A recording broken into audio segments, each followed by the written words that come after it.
Donc vous allez travailler sur la programmation d'un radar de recul. Donc c'est peut-être un système que vous connaissez, un radar de recul de véhicule. Donc c'est un sujet que j'ai extrait en fait d'un brevet, hein. Donc on le voit ici, je vous ai mis la référence ici, hein. Donc DNB pour Diplôme national du brevet, donc session 2021 Pondichéry. Donc c'est pas en France métropolitaine, hein, donc série générale. Donc c'est un document que j'ai extrait en fait de ce brevet-là, hein. Donc c'est-à-dire que c'est un sujet que vous auriez pu avoir au brevet. Alors la seule différence, c'est qu'au brevet, vous le faites sur papier, d'accord? Donc vous programmez en fait à la main sur papier. Là, on va le programmer en vrai, en fait, enfin en vrai. On va faire une maquette de radar de recul avec des modules Grove et une carte Arduino. Donc alors c'est un système de radar de recul que vous connaissez peut-être, que vous avez peut-être sur votre véhicule. Donc c'est un système en fait qui va vous faciliter le stationnement d'un véhicule en marche arrière. Donc alors vous pouvez faire pause dans la vidéo, hein. Donc là je suis en train de lire cette phrase-là tout simplement, hein. Donc on va faire la description du système pour que vous puissiez le programmer plus facilement ensuite. Alors donc c'est un système qui va vous faciliter le stationnement en marche arrière en voiture. Donc vous le connaissez peut-être. Donc alors nous on va faciliter un petit peu les choses, hein. Vous allez voir en allant, je vais vous expliquer un petit peu. Donc là on vous indique ici dans ce paragraphe-là, hein, donc ce système est constitué de 4 capteurs ultrasons positionnés sur le pare-choc du véhicule, d'accord? Donc nous alors on va simuler en fait, nous on n'aura pas 4 capteurs ultrasons ici, donc il y en a un, 2, 3 et un quatrième caché derrière l'arbre, hein. Nous, on n'en aura qu'un, d'accord? Donc, on va utiliser un capteur à ultrasons, un vrai capteur à ultrasons, mais on n'en aura qu'un, d'accord? Plutôt que quatre, on en aura un, mais ça ne change rien dans la programmation, hein. Donc, lorsqu'un obstacle est détecté, donc un mur, un autre véhicule, un arbre, une personne, etc., hein, le système communique avec le conducteur par des bips sonores, pardon, et par un affichage de la position de l'obstacle sur un écran au tableau de bord. Donc, nous, en fait, on va faciliter la programmation, hein. Donc, on n'aura déjà qu'un capteur à ultrasons plutôt que quatre, d'accord? Alors les bips, dans un premier temps, les bips sonores, on va pas s'en occuper, d'accord? Donc on va s'occuper en fait que des voyants, d'accord? Donc je vais vous expliquer un petit peu ça un petit peu après, un petit peu plus bas.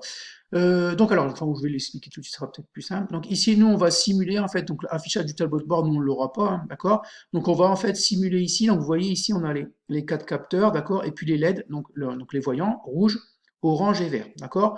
Donc nous, on va simplifier, on aura un capteur à ultrasons ici, d'accord? Un seul. Et ici, en fait, pour les voyants, on aura une LED rouge, une LED orange, une LED verte. D'accord? Donc on n'aura pas en fait d'affichage ici au tableau de bord, d'accord? On aura en fait LED rouge, LED orange, LED verte. Donc trois LED, d'accord, plus un capteur à ultrasons. Le bip sonore, hein, je vous répète, on s'en occupera pas tout de suite, on verra un petit peu ça dans la seconde partie, en fait, en allant en fait dans la programmation, puisque ça se complique un petit peu. Donc pas de bip sonore, on va s'occuper dans un premier temps que des LED, d'accord, donc rouge, orange et verte, d'accord, et pas d'affichage au tableau de bord, hein. Donc ici c'est un système un petit peu plus sophistiqué, donc nous on va pas s'embêter un petit peu, on va pas s'embêter avec ça, c'est trop compliqué. Donc alors, voilà, donc voilà pour nous ce qu'on aura. En fait, je vais vous expliquer un petit peu après avec le raccordement des différents matériels, hein. Donc ici, en fait, on vous explique un peu comment fonctionne le capteur, hein. Donc chaque capteur est capable d'émettre et de recevoir des ultrasons. Donc en fait, ça, on l'a déjà utilisé avec des robots MPOT selon dans quel niveau vous trouvez, cinquième, quatrième ou troisième. Donc en fait, les capteurs ultrasons, ils émettent en fait un ultrason ici qu'on n'entend pas, nous à l'oreille humaine qu'on n'entend pas. Voilà. Donc cet ultrason-là va venir taper dans un obstacle, il va revenir ici, d'accord. Et lui, le capteur ultrason, en fait, il calcule en fait le temps qu'a mis en fait l'ultrason à partir et à revenir, d'accord.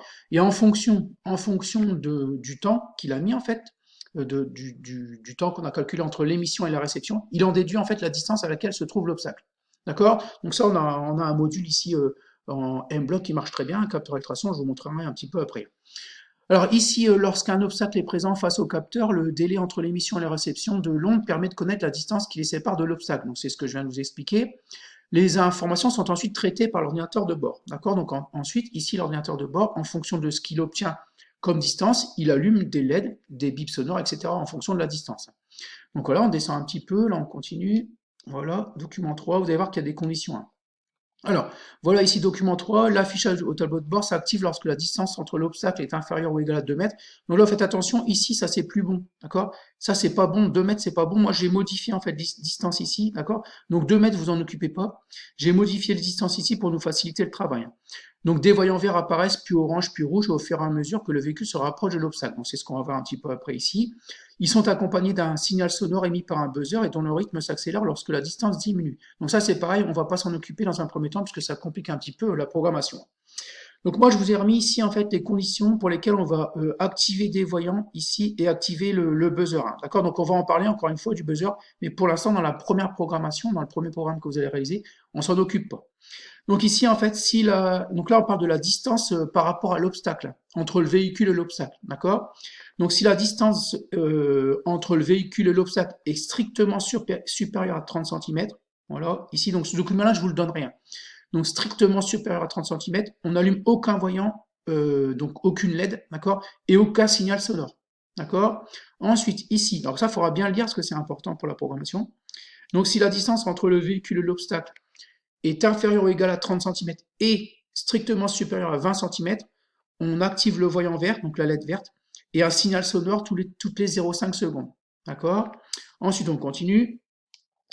Si la distance est inférieure ou égale à 20 cm et strictement supérieure à 10 cm, d'accord, on active le voyant orange, donc la LED orange, et un signal sonore sur le buzzer toutes les 0,25 secondes. D'accord? Et enfin, si la distance ici, si la distance est inférieur ou égal à 10 cm, d'accord, on active, donc on allume la LED rouge, le voyant rouge, et on met un signal continu, le buzzer. Donc le buzzer, comment dire, il s'allume en fait de façon continue. Donc il sonne de façon continue, d'accord. Donc en fait, en gros, plus on se rapproche de l'obstacle, alors si on est loin de l'obstacle, aucune LED allumée, aucun signal sonore. Si on se rapproche un petit peu de l'obstacle, donc on met un voyant vert et un signal sonore toutes les 0,5 secondes. Voyant orange, donc LED orange, et signal sonore toutes les 0,25 secondes, si on se rapproche encore un peu plus. Puis en fait, ici, si on est inférieur ou égal à 10 cm, on allume la LED rouge et on sonne en continu. D'accord? Donc voilà pour la mise en situation. Donc ça, c'est super important, d'accord, à retenir en fait pour la programmation. Donc, on en reparlera un petit peu. Ce document-là, je vous le donnerai version papier pour que vous l'ayez, pour que vous n'ayez pas à faire des allers-retours entre le PDF que je vous projette là et puis la programmation, ça sera plus simple. Donc voilà en gros la mise en situation. Donc c'est un système que vous connaissez peut-être, hein, d'accord? Donc si vous avez, vous pouvez faire pause dans la vidéo pour lire un petit peu mieux les documents. Donc je suis peut-être allé un petit peu vite, hein. Donc voilà, donc ce qui est important en fait ici pour la programmation, c'est ce qu'il y a ici, d'accord? Donc encore une fois, on ne servira pas du buzzer dans un premier temps. Donc nous, on va s'occuper ici des deux premières colonnes qui se trouvent là. Alors pour le raccordement, donc je vous ai préparé également un petit document que je vous donnerai également au dos de cette feuille-là, d'accord? Je vous mettrai le raccordement. Donc on retrouve en fait le capteur à ultrasons qu'il faudra brancher en D8, d'accord? Donc il faudra bien attention, il faudra le brancher en D8. La LED rouge en D4, la LED orange en D3, la LED verte en D2. Le bouton poussoir, on verra un petit peu à quoi il va servir un petit peu après, donc on s'en servira pas dans un premier temps, sur D7, et le buzzer en D6. Donc dans un premier temps, on va gérer en fait le capteur ultrason ici, ainsi que les LED, d'accord? Donc alors je vous ai mis une image ici de la carte Arduino avec le shield Grove dessus, pour vous expliquer un petit peu, parce que des fois ça pose problème. Alors attention, parce que alors déjà on met rien sur ici dans cet exercice de programmation, hein. Il y en a où les exercices où on met quelque chose sur A0, A1, A2, A3. Là on mettra rien. Donc vous ne branchez rien ici, d'accord? Vous ne branchez rien sur I2C, d'accord? D'accord? Et vous ne branchez rien sur UART, d'accord? Donc il vous reste en fait D2, D3, D4, D5, D6, D7, D8. Alors attention, le D4, en fait, c'est celui du dessus. D'accord? Donc souvent, les élèves prennent D4, ils branchent en dessous. Non, non, non. D4, c'est au-dessus, donc on retrouvera la LED rouge.